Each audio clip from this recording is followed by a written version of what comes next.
Hello everyone. आज हम जो पोएम पढ़ने जा रहे हैं उसका नाम है लीव दिस चैंटिंग। ये जो पोएम है ये रविंद्रनाथ टैगोर के थ्रू लिखी गई है। उनकी एक फेमस कलेक्शन था पोएम्स का जिसका नाम था गीतांजलि। उसके अंदर 103 पोएम्स थी। तो ये जो लीव दिस चैंटिंग है ये गीतांजलि से जो ली गई है, ये 11th पोएम है उनकी कलेक्शन की। पोएम पढ़ने से पहले हम ये जो पोइट है हमारे रविंद्रनाथ टैगोर, इनके बारे में कुछ इन्फॉर्मेशन ले लेते हैं। तो जो रविंद्रनाथ टैगोर है इनका लाइफ पीरियड 1861 से 1941 था।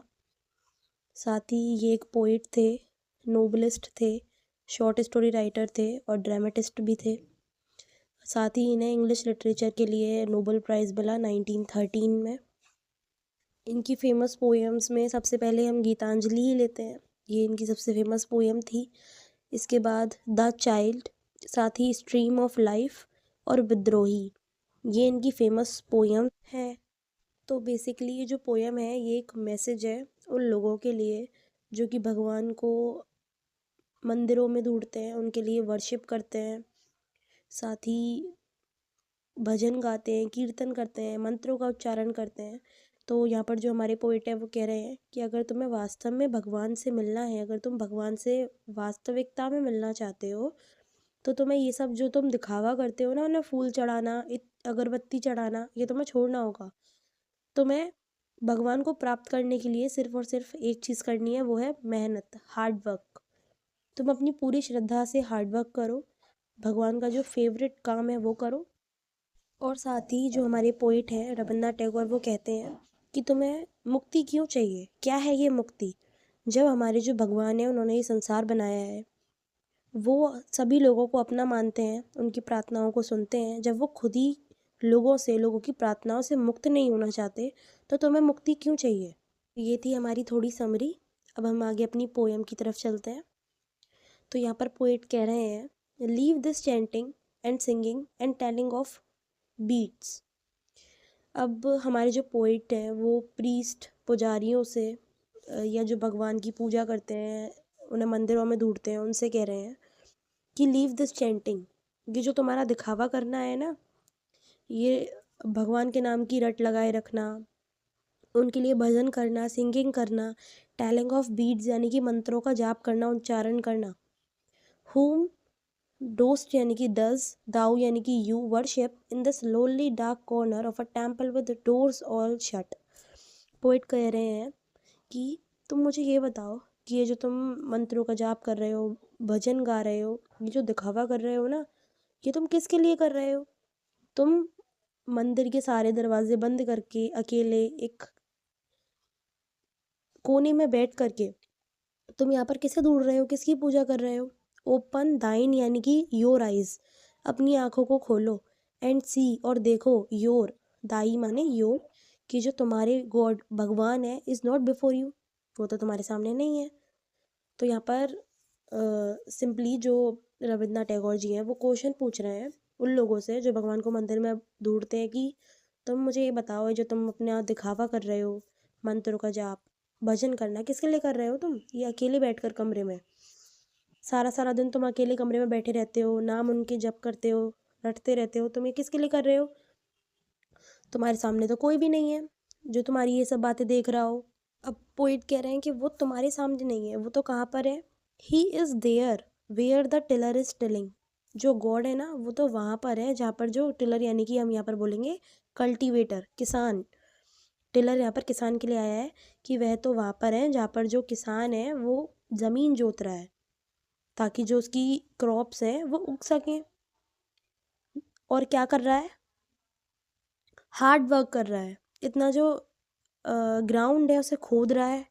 अब वो हार्ड वर्क कर रहा है और साथ ही वो कहाँ पर है, where the pathmaker is breaking stones, जहाँ पर जो रास्ता बनाने वाला व्यक्ति है वो पत्थर तोड़ रहा है। यानी कि अगर हम सीधे तरीके से देखें तो रविन्द्रनाथ टैगोर जी कह रहे हैं कि भगवान तो वहाँ पर है जहाँ पर हर कोई हार्ड वर्क कर रहा है, यहाँ पर नहीं है जहाँ पर तुम बिना ज़मीन पर पैर रखे और सिर्फ कमरे में बैठकर पूजा कर रहे हो। भगवान यहाँ नहीं है तुम्हारे साथ, भगवान तो वहाँ पर है जहाँ पर जो लोग हैं वो हार्ड वर्क कर रहे हैं। He is with them in sun and in shower. यहाँ पर जो ही है वो गॉड भगवान के लिए आया है। अब पोइट कह रहे हैं कि जो भगवान है इज़ विद देम, वो उनके साथ है जो कि भरी गर्मी में सन एंड इन शावर, बारिश में भी हार्ड वर्क लगातार करते रहते हैं। And his garment is covered with dust. His भी यहाँ पर गॉड के लिए है कि जैसे जो लोग होते हैं ना वो हार्ड वर्क करते हैं तो उनके जो कपड़े हैं वो गंदे हो जाते हैं, तो साथ ही उनके साथ साथ जो हमारे भगवान हैं उनके कपड़े भी धूल से गंदे हो जाते हैं, लेकिन उन्हें इससे कोई फ़र्क नहीं पड़ता क्योंकि जो हमारे भगवान हैं उन्हें हार्ड वर्क बहुत ज़्यादा पसंद है। तो पोइट कह रहे हैं कि भगवान तो उनके साथ हैं, तुम्हारे साथ तो नहीं है क्योंकि तुम तो कोई हार्ड वर्क कर ही नहीं रहे हो। तो तुम क्या करो, पुट ऑफ दाई माने योर होली मैंटल, उतार दो तुम्हारे ये जो तुमने साफ सफ़ेद वस्त्र पहने हुए हैं ना, एंड इवन लाइक हिम, और बिल्कुल इवन यहाँ पर आया है भगवान के लिए कि जैसे भगवान भी उन लोगों के साथ हार्ड वर्क कर रहे हैं ना, तुम भी कम डाउन, अपने मंदिर से कमरे से नीचे उतरो, धूल में पैर रखो, ऑन द डस्टी सॉइल यानी कि धूल में, रोड पर धूल में तुम पैर रखो और हार्ड वर्क करो। ऐसे कमरे में बैठ करके तो तुम्हें भगवान नहीं मिलने वाले। तो यहाँ पर जो पोइट हैं वो इन लाइंस में यह बताने की कोशिश कर रहे हैं कि अगर कोई इंसान भगवान को ढूंढने के लिए मंत्रों का जाप करता है, भजन करता है और सारा सारा दिन कमरे में अकेले बैठा रहता है, तो भगवान उसे नहीं मिलते। भगवान उसे मिलते हैं जो कि सर्दी हो, गर्मी हो या कैसी भी परिस्थिति हो, वो उसमें बिल्कुल भी हार नहीं मानता और हार्ड वर्क को करे रखता है। तो भगवान तो उसके साथ हमेशा रहते हैं।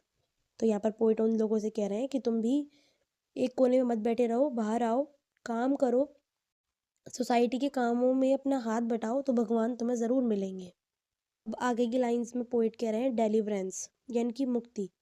Where is this deliverance to be found, कहाँ मिलती है ये मुक्ति, क्या है ये मुक्ति। Our master himself has joyfully taken upon him the bonds of creation.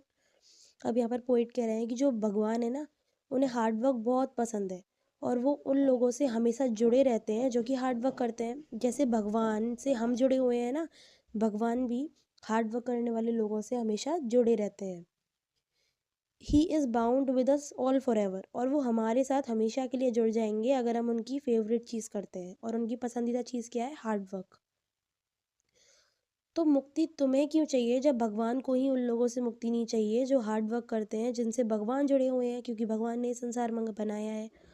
तो जब उन्हें ही मुक्ति नहीं चाहिए तो तुम्हें क्यों चाहिए। अगर तुम भी हार्ड वर्क करोगे ना, तो जैसे भगवान ने संसार बनाया है तो वो जैसे लोगों से जुड़े हुए हैं ना, वैसे तुमसे भी जुड़े रहेंगे। तो तुम भी हार्ड वर्क करो।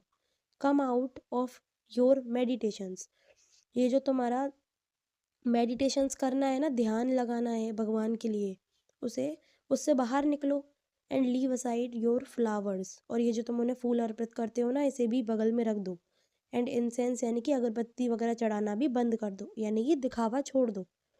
ये जो तुम दिखावा करते हो कि तुम्हारी जो इनर प्योरिटी है, यानी कि आंतरिक जो तुम्हारा मन है वो बहुत ज़्यादा साफ है ना, ये इस चीज़ का दिखावा करना छोड़ दो। What harm is there if your clothes become tattered and stained. What harm यानी कि क्या फ़र्क पड़ जाएगा, क्या नुकसान हो जाएगा अगर जो तुम्हारे कपड़े हैं वो थोड़े फट जाएंगे या उन पर दाग लग जाएगा हार्ड वर्क करने से। कोई फ़र्क नहीं पड़ेगा। तुम भी हार्ड वर्क करो और मीट हिम, और उससे मिलो। And stand by him in toil and in sweat of thy bro. तो इन लाइंस में पोइट कह रहे हैं कि भगवान से मिलना वास्तव में आसान तो नहीं है, लेकिन अगर तुम हार्ड वर्क करते हो ना, तो वही जो मुश्किल काम है वो आसान बन जाएगा। परिश्रम की वजह से जो भगवान है ना, वो तुम्हें देखेंगे, और परिश्रम करके तुम भगवान के साथ हमेशा खड़े रहो, जैसे कि तुम्हारी मुसीबतों में भगवान तुम्हारे साथ खड़े रहते हैं। और अपनी मेहनत से कुछ करो, और भगवान से तब मिलो जब तुम्हारी जो आईब्रोज है ना, उनसे मेहनत का पसीना गिरे। तब नहीं जब तुम कमरे में बैठकर और तुम्हें कोई पसीना नहीं आ रहा और तुम बस मंत्रों का जाप कर रहे हो। भगवान से तब मिलो जब तुम्हारे आँखों से, जब तुम्हारी पलकों से जो मेहनत है उसका पसीना निकलने लग जाए। अब हमारी पोएम ख़त्म हो गई है। इसमें हम पोएम को दो नज़रिए से देख सकते हैं। एक तो ये कि स्ट्रगल से, मेहनत से, हार्ड वर्क से ही भगवान को पाया जा सकता है, पहला तो ये। और दूसरा ये है वेकअप कॉल है, यानी कि जागरूक करने के लिए कॉल है, मैसेज है उन लोगों को जो कि अपने लिए प्रोटेस्ट नहीं कर रहे हैं। यानी कि अपने हक के लिए आवाज़ नहीं उठा रहे हैं। तो पोएट उन लोगों से कह रहे हैं कि तुम अपने हक के लिए आवाज़ उठाओ, भगवान तुम्हारे साथ है, हार्ड वर्क करो, तुम हार्ड वर्क करोगे तो भगवान तुम्हें ज़रूर जिताएगा। तो अब हमारी पोएम ख़त्म हो गई है। वैसे तो मैंने आपको लाइन टू लाइन पूरी पोएम समझाने की कोशिश की है, लेकिन फिर भी अगर आपको कुछ समझ में नहीं आया हो तो आप मुझे कमेंट में पूछ सकते हैं।